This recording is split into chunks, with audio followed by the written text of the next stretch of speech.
All right, welcome back everyone to Foundations of Business, Management 1104 here in the summer of 2022. I definitely want to encourage anyone, as we've moved through the first four chapters of the textbook and the first four modules of the course, if you have any questions along the way, to feel free to reach out to me, through either office hours or through email. Definitely let me know. I've had a couple of meet and greets. I did one in person and did one online, and that has worked out fairly well. I plan on doing another one the next day or two as we prepare to get ready for your first exam. So your first exam is Friday, June the 3rd, and includes the first five chapters, chapters 1 through 5. So please be prepared for that. Today's discussion is going to be on chapter 5 here. Chapter 5 is business in a global environment. And we're going to kind of walk through again. Hopefully everyone has been reading the textbook and following up on all the slides as we go through them. Real quick, kind of going back to the ethics chapter and looking at the concept of a whistleblower. Remember, as it pertained to the business case that was in the textbook and WorldCom, a whistleblower is, again, someone that steps forward, has the courage to speak up. Usually we say, if you see something, say something, and that's not easy. It is not easy to do. Many times people are in a situation where they don't want to be involved in a process. They're concerned about what, selfishly what their career may turn out to be. Many whistleblowers, are blacklisted, blackballed, never hired again. It gets into this trust thing when actually they're doing the right thing. And, it is, really tough, I think, for citizens and people in industry to have the courage to be able to do that, and looking at the consequences that can come, that can be the outcome of being a whistleblower. So definitely spend some time here understanding the concepts. Again, from an ethical standpoint, it is important for citizens and employees to be a part of making things right, being part of making the rules and regulations and the policies and procedures matter. And if leadership does not know what's going on, then things can continue. And in the WorldCom, we're looking at millions of dollars that were lost, billions of dollars that were lost eventually through the bankruptcy.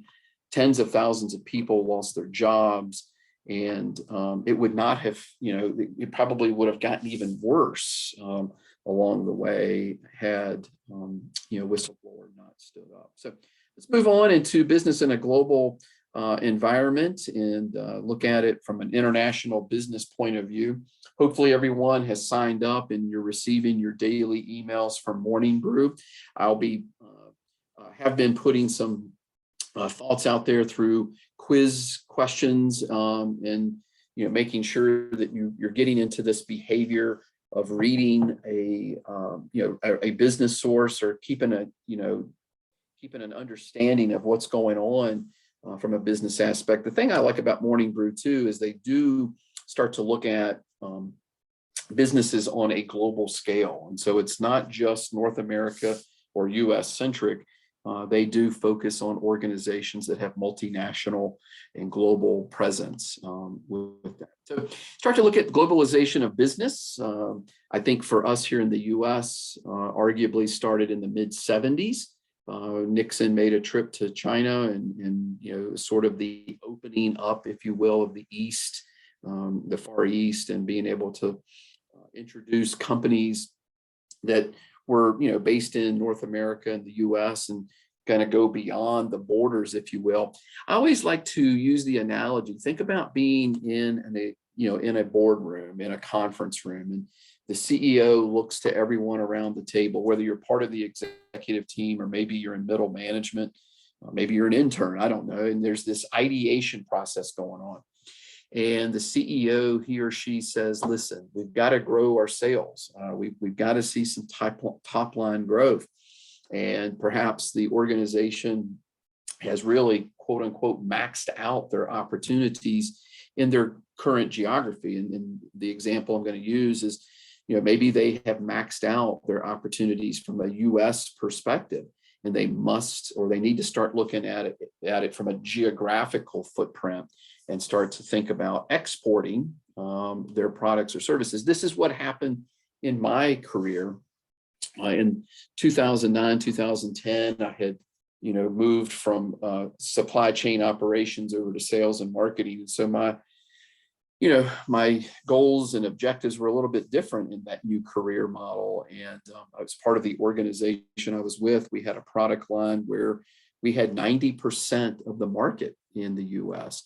And so we could continue to sort of stay, stay parallel with our growth and sort of say, quote, sort of stay stagnant in that growth by just, focusing on our current customers. You always say you got to preserve and protect who you have, but to move that needle was going to be difficult. And so I remember our CEO challenging us, where else could we go? What else could we do? And to make a long story short, we actually went to China. We did a lot of work at researching the Chinese market.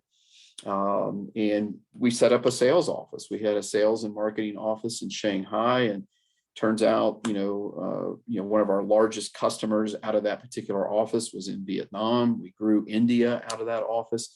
And so we took an $8 million product line and made it 12 million fairly quickly. And what was nice was we had multinational customers based in the US that could help open our doors. And so, again, you start to look at McDonald's, up in the upper right-hand corner.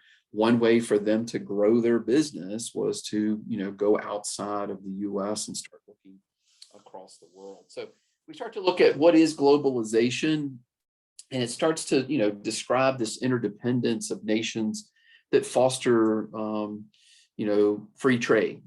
It's the spread of products and technologies and information across national borders and cultures. And we start to understand that, for example, if you're in the US, that's only 8% of the world population versus Asia at 61%. So why are brands, North American brands, going to Asia? Partly because that's where the population is. Population from an economic algebraic equation just becomes significant. It becomes the power, an exponential power there. I mean, you look at nearly over 7 times the amount of people in there. So why do countries trade? And we get into just some very, very simple reasons why countries trade. No nation produces all the products and services their citizens want to buy. And that's gone on for centuries. If you go back to the Vikings, and why did they had this wanting to conquer the world, if you will, but they were also looking for things to trade. They wanted to open up their own world. So exporters, the definition there, sell goods and services to other nations. And then importers buy goods and services from others, again, to fill the gaps that aren't available in a domestic situation and the things that their citizens are asking to buy. Again, why import and export? So absolute advantage is when there's only one source of a particular product. And it can make more of a product using fewer resources than other countries. That's an absolute advantage. So there's certain raw materials and minerals that are only available, in the Far East. And so that's why we have to have specific trade. You look at oil for a long time. You look at, Saudi Arabia and the Middle East. Certainly, the US now with oil and with drilling and looking at other opportunities to become less dependent on the Middle East, we've been able to work on that. So now comparative advantage really starts to get into the concept of an opportunity cost. And so an opportunity cost is, a cost that, whether it's a nation, an organization, even an individual, is that when you do something, then you're taken away from something else. So for example, an opportunity cost for a college student might be, I'm going to go out and have a good time this evening in downtown Blacksburg. The opportunity cost, though, is I'm not going to be able to study for my Management 1104 Foundations of Business exam. So for a country, they can produce a product at a lower opportunity cost compared to other nations. That's a comparative advantage. Here's your definition of an opportunity cost. You're foregoing something else, making in order to produce something else. So example, a farmer may plant corn versus wheat. So they have to sacrifice the production of wheat in order to have corn. Now, the implications from that then is that particular country now may be short on wheat and would have to import wheat from somewhere else. Okay. Good chart here. I'm not going to go into the specifics. You can certainly take the time to look at this, once we finish the discussion today. But it does kind of show you a comparison in an absolute and comparative advantage. Nice little chart there. Just some other examples, again, of a comparative advantage. India, for example, has become a world's leader in low-cost computer software engineering. And that can be, could be a place for organizations to outsource their software engineering. You can see here trade, and it becomes a so what, who matters situation. So it impacts you. You're a consumer. All of us are buying something at some point, whether it's the apparel like I'm wearing today, whether it's the laptop I'm using, or even these glasses. If I was to see here, made in China. So we're, certainly as consumers, we're impacted by that. We have many international students, whether they're here studying in the US, and so you get to know your friends, your classmates, your other Hokies, or you may decide to travel and study abroad. And you certainly have to understand the linkage between who you are and where you're going and how you're studying. I think many of you, if not all of you, are going to be involved in some capacity, whether directly or indirectly, through, global business. So future manager dealing with colleagues, suppliers, and customers from abroad. When I first started traveling abroad, I was in the military, and then you sort of fast forward in the late 90s, early 2000s. And so over the last 20 plus years, I've seen dramatic changes, for example, in China, and not only from their manufacturing base and their infrastructure of roads and bridges and trains and airports and things like that, but even their own citizens that are asking for more global products. I mean, there are Starbucks and McDonald's and Holiday Inns, and amazing the Western, US-based companies and brands that are in China now that, 20 years ago, 15 years ago, you just started to see that investment. Many of those are franchises as well. All right, balance of payments. You read this in the chapter. Again, you can see imports and exports. And so you get into a negative balance of payment, or you start to see the gap when a country will import more than they export. And so most countries, or all countries, should strive to have a positive balance of payment, meaning countries should want to export more than they import. And so you can see the example here of the US, where we have a negative balance of payment. Our trade, we have a trade imbalance, if you will. So the example here, the exports were $194 billion. Unfortunately, the imports were $238 billion. You can do the math there and see that there's a plus or minus $40 billion gap, and that becomes the trade imbalance from that. So trade deficits, good example here. You can see in 2017, where the balance of payment was between the US and China. And so it was, over $204 billion,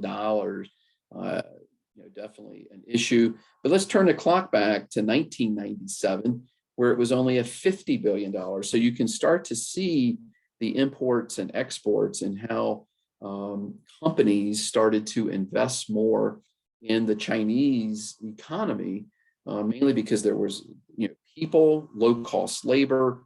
And so that's why in the last administration, in the Trump administration, they started to look at tariffs and start to try to change this trade deficit issue that we had, for example, with China. We do have some trade surpluses. You can see here on the screen. Probably need to update this from the Census Bureau, but certainly we have some opportunities where we do pretty well. UAE, Netherlands, Hong Kong, very strong trade surpluses with those particular nations.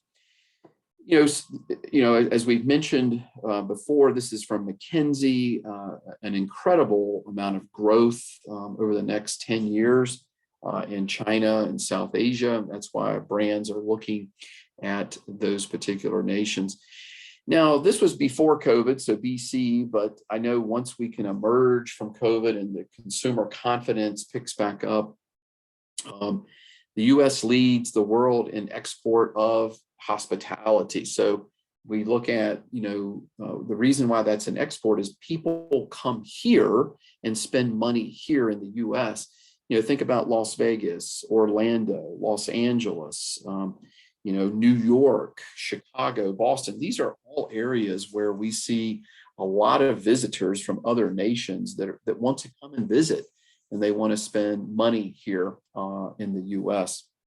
This particular chart does show the number of employees by industry, education, and health services, along with wholesale and retail trade are all part of it. So the next few slides, the next few minutes, we're going to start to look at some key strategies for reaching a global market. And you can see that there's a continuum here from on the left-hand side of the screen at the least amount of commitment, control, risk, and profit potential, all the way to the far right with the most amounts of commitment, control, risk, and profit potential. So organizations, as they're evaluating their strategic plan and their revenue growth and revenue opportunities, they'll start to look at these various strategies. And again, the first one is exporting, which we've talked about already.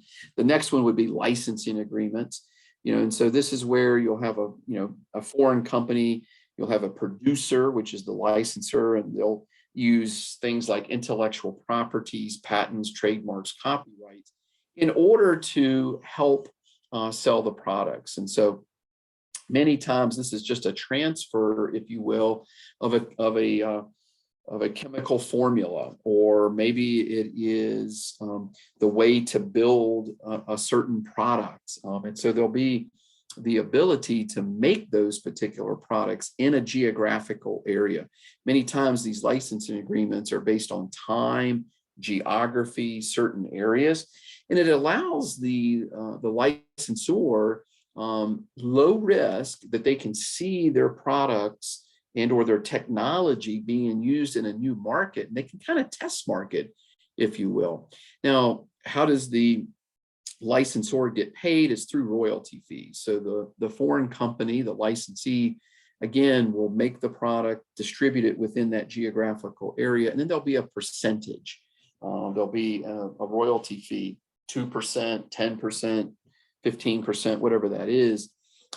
We actually had licensing agreements several times during my career. Again, it was a way for us to test market, sign a 3-year agreement. Let's see how that particular, market, how that foreign market, that global market will accept or not accept the product or the technology. And then moving up the continuum, the next one would be franchises. And so a franchise, this is a little bit deeper commitment.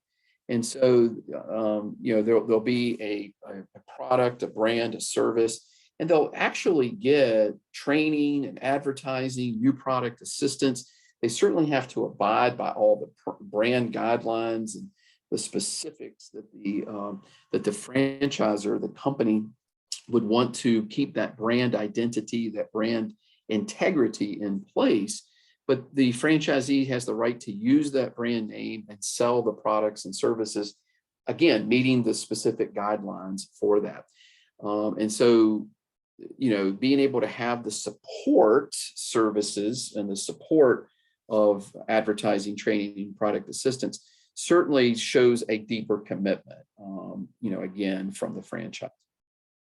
Now, we look at licensing, typically does not permit the use of a brand. It could, it may not. It does limit the sale typically to a particular geographical region. Again, the royalty is based on a percentage of the revenue earned. Again, low risk, it's what it seemed like. Anytime you've got to work with another company, work in another country, there's certainly a risk. And so the word relatively low is that it's a relative term. You can see here the value of licensing. Maybe the product is made and sold in Africa only. And so the technology itself can end up in a new region for that organization.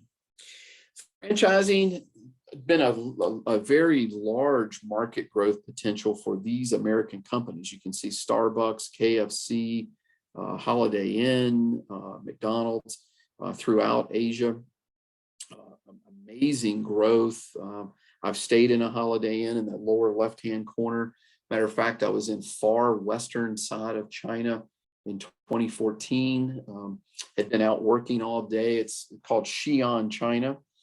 And went upstairs to the hotel, changed clothes, put on my running clothes, came back down to the lobby, and of course I had on my orange and maroon, and I noticed some eyes were on me in the far part of the lobby, and kept kind of staring at me, and it was a little awkward. But next thing you know, that person approached me. It was a young man, and he happened to say, "Are you a Hokie?" And I was like, "Yeah, I am." And certainly cheer on the Hokies every Saturday. He goes, "Well, I am too. And I'm actually a student at Pamplin College of Business. I'm here in Xi'an doing my internship." So he was an HTM student, double major. I can't remember what his other major was. He was actually from South America, international student, but was working on his internship. So really, you can see these Western brands that are seeing opportunities in new geographical regions. So franchising used a lot in restaurants and hotels. I mean, I'm sure many of us as consumers have used franchises. We have a number of franchises here at Virginia Tech on campus, the Chick-fil-A, Dunkin' Donuts. Again, the franchisee is able to use the brand name and other aspects of the business model. Not all franchising is done in a global setting, so definitely a footnote here. We're going to talk about franchising again in chapter 6 and 7 as it relates to entrepreneurship. Since the brand name is involved, there is certainly a higher risk strategy, because if something goes wrong with one franchise, it could have a ripple effect across all the franchises. So if something, for example, happens in Arkansas, that could have an impact in Shanghai, China, or vice versa. Royalties are paid on an ongoing basis. Very, very important. It does allow. So, why would a company franchise? And so it enables the use of knowledge, human capital, resources within a certain geographic region, and actually using the franchisee's capital. And so the franchisor is just looking at ways to grow the brand, the product, in that particular international business piece. Now, certainly some pros and cons of franchising. I won't go through each and every one of these, but certainly it as I mentioned, this nationally known brand. Being a part of that, some financial help sometimes with regards to the parent franchise expertise, some marketing. it is a big upfront cost typically, and then there's going to be some company regulations, selling restrictions as part of that. The next step, if you will, in the international business opportunities is contract manufacturing. And so contract manufacturing would be a form of outsourcing. So not all outsourcing is contract manufacturing, but contract manufacturing is a form of outsourcing. Labor costs, really started to increase in the mid to late 90s, early 2000s. So companies started to look elsewhere, where they could manufacture their products in a lower cost country, lower labor cost country. That's why China, Vietnam, India became popular destinations for manufacturers. And so they might, a U.S. company, for example, might contract with a company in a foreign country. Certainly, the company, through a contract manufacturing, that company will still retain control of the product design and the development and just put the label on there. The example that we have already seen, so in chapter 4, there was the Foxconn Apple video that hopefully everyone has watched. That was a perfect example of outsourcing, or excuse me, of contract manufacturing or outsourcing. So Apple utilizes Foxconn in their manufacturing of the iPads and even some of their other products in the Apple product family. They'll use Foxconn. And so you can see through that video how important it is to select the right supplier, because in the end, they're representing the brand itself. But if you think about it from a contractual standpoint, their job is just to manufacture the product. Foxconn cannot use for their own purposes that brand, the Apple brand, for example. Again, moving up the continuum from a risk and commitment standpoint, or joint ventures and strategic alliances. A strategic alliance means two companies are coming together. They pool their limited resources and work on, something together. See this quite frequently in the pharmaceutical, automotive industry. You'll have a particular company that has a core competency. Maybe it's on research and development, and yet another company, maybe it's a competitor or not, maybe their core competency is in sales and marketing. And so you'll see a strategic alliance.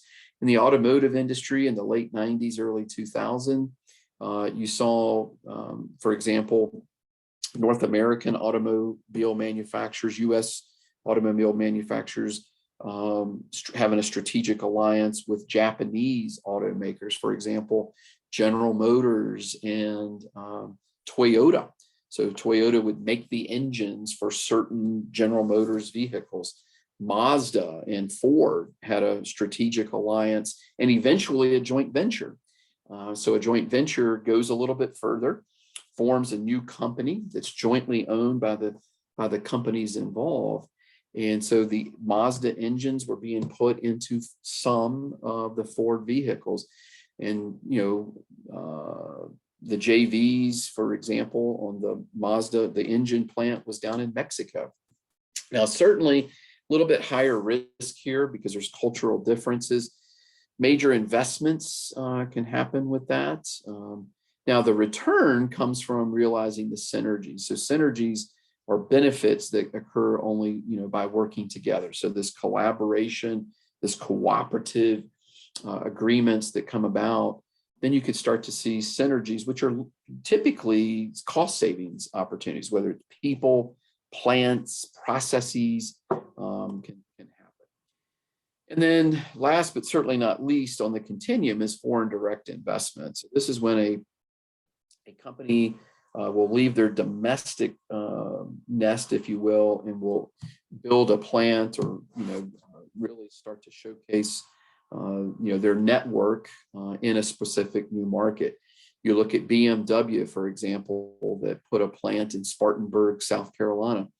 BMW based out of Germany would export their cars to the US, still do on certain models, but the Model 1, the Model 3, is now made in Spartanburg, South Carolina. And so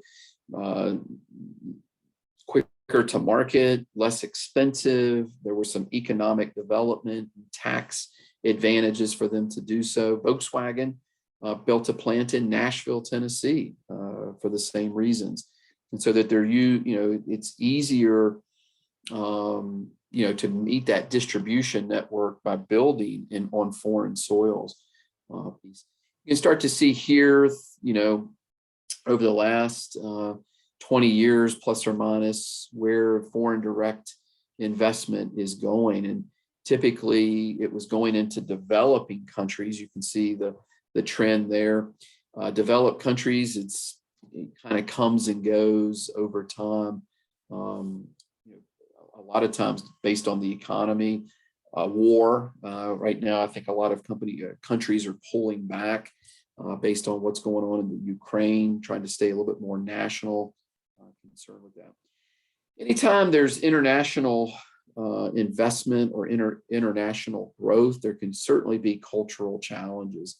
And you can see here, whether it's time and social ability, communication, language, there can certainly be some challenges that come about for companies and countries and the employees that have to go with that. Textbook shared some lost in translation. I think one of my favorites is, Gerber.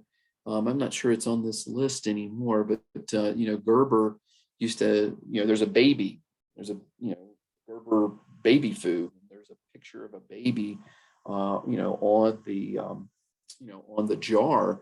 And there, certain nations, in Africa that, whatever is, the ingredients in a particular package or in that jar would be indicative of the picture. And so no one really wanted to buy a baby in a jar kind of thing. So, companies have to think about that, as they start to grow. They can't take what is done in their home country because there could be a lost in translation moment. You can see here, translated into German, the slogan, quote unquote, "Come alive with Pepsi." The German part of that was "Come out of the grave with Pepsi." And so probably not the best from a marketing perspective. Bringing chapter 4, the ethics piece and global walls, there are the CPI score. So we can understand which countries we should or we could work with because they have consistent laws and regulations, and certainly countries that we shouldn't work with because of their corruption or inconsistencies, inconsistent laws and regulation. Certainly North Korea, Sudan, and Somalia are at the bottom of the list. There's obviously some regulations from the U.S. government, State Department, U.S. Department of Commerce on even working with countries like that. Whereas you can see New Zealand, Denmark, and Finland have strong, scores here, which would be countries that we would probably want to work with. I always find it interesting where the U.S. falls down. I mean, we're not even in the top 10. And so that just kind of shows the corruption that we have in business, which is not good. I've always say that, hopefully the new generation of business can help us with, making that much, much better. Okay, outsourcing we've talked about already a little bit. Again, not all outsourcing involves foreign companies. Contract manufacturing is outsourcing, but not all outsourcing is related to manufacturing as well. You can see credit card services, for example. It's not manufacturing, that's a service. Technical support, that's not a product, that's not related to manufacturing. Again, that's a service. And so it's important to understand the definition of outsourcing. Various trade controls, I definitely, you can go through each one of these as you go down the list a little bit stronger. So subsidies, that's when a country will help out a manufacturer in a specific industry to try to level the playing field between countries. So for example, the US, we have strong subsidies to our agriculture, to our farmers. We currently have large subsidies to new forms of energy. So if someone is in the solar panel or in the wind energy sector, the US government has subsidies for them. If you look at China, a lot of their subsidies are to the manufacturers in steel, aluminum, even in consumer products. So that's really kind of where the tariff situation came in with the last administration, and current administration is even continuing on with those tariffs or fees that are applied to products that are imported. Also could be considered a tax, if you will. And so those tariffs are meant to, again, make things more fair and reasonable for a domestic manufacturer. So, for example, there might be a 10% tariff. And again, these are examples only. There might be a 10% tariff on apparel that comes into the US to try to make it more even for manufacturers here. Those tariffs obviously are not absorbed by the importer. They're going to be passed along to consumers.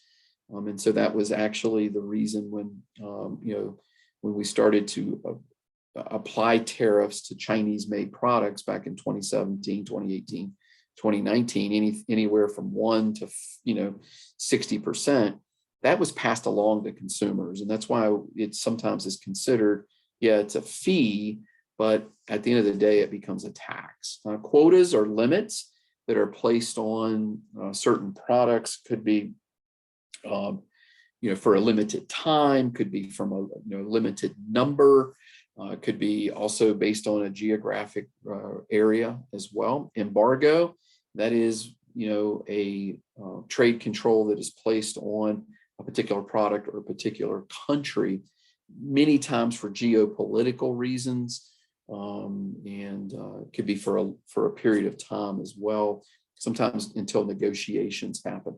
Dumping is when a country or a manufacturer will put a product in another region of the world or country at a price that is actually less than it takes to manufacture. So, for example, LG and Sanyo, the Korean manufacturers, it was alleged by GE Appliance and Whirlpool back in 2017, 2018, that they were dumping laundry products and cooking products here in the US.